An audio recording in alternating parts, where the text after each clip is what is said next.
Ale neboj se, všechno dopadne dobře jako vždycky. Já se na to budu dívat z hlediště, jo? Pojď sem.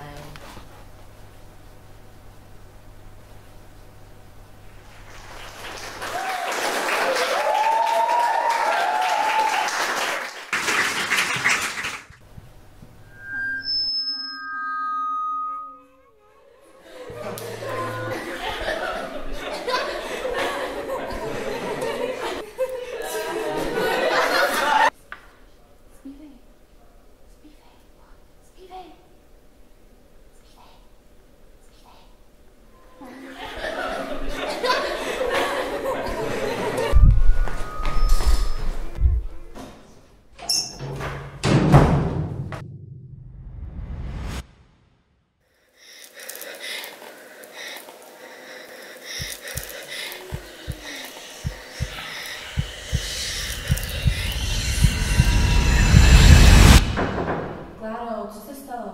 Jdi pryč, nechci tě vidět. Ahoj mami, já vůbec nevím, co se děje. Jo, zase. Kláru musíte hlídat.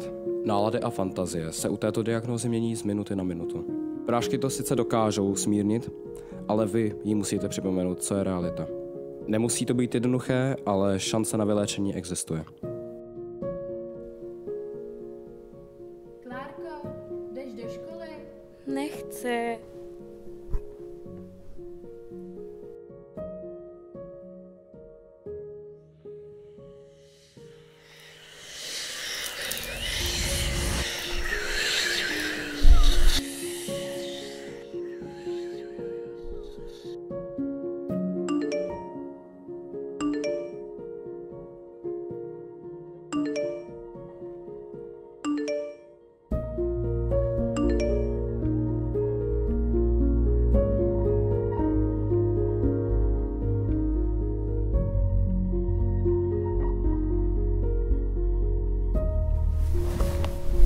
Kláry, půjdeš se mnou do školy?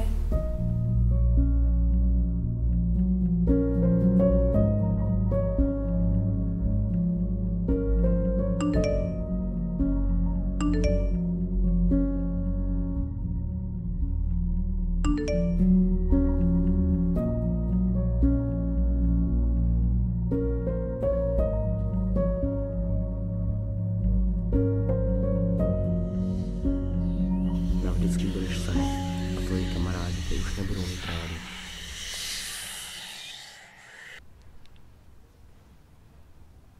Dobrý den, tady Anička. Já se omlouvám, že takhle volám, ale já jsem se potřebovala zeptat na Kláru a co se s ní děje. Já jsem ji už strašně dlouho neviděla a trochu se bojím. Jo.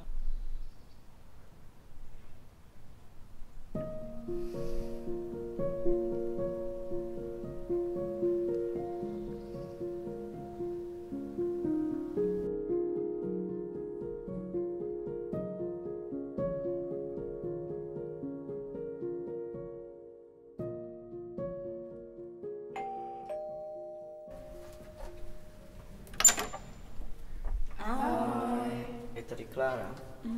Kláro, pojď sem. Kláry, chybíš nám. Budeme mít vystoupení. Chceme, abys tam byla s náma. Musíš být sama.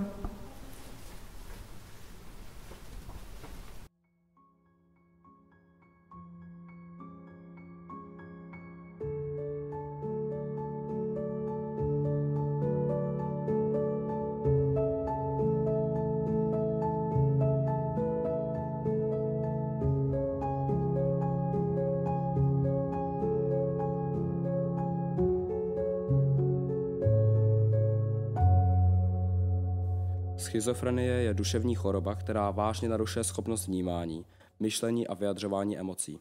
Nemoc se zpravidla objevuje v mladším věku, mezi 15. a 35. rokem. Schizofrenie se někdy označuje jako třetinová nemoc. Znamená to, že zhruba třetina pacientů se vyléčí a vrátí k běžnému životu. U další třetiny osob dochází k výraznému zlepšení, ale některé příznaky se vracejí. Poslední třetina lidí se s příznaky nemoci potýká po celý svůj život. V Česku můžete přispět na organizaci Green Doors, která se zabývá nejen schizofrenií, ale i psychickými problémy. Nejste na to sami. Vždy je tu někdo, kdo je tu pro vás, ať už blízký přítel nebo organizace.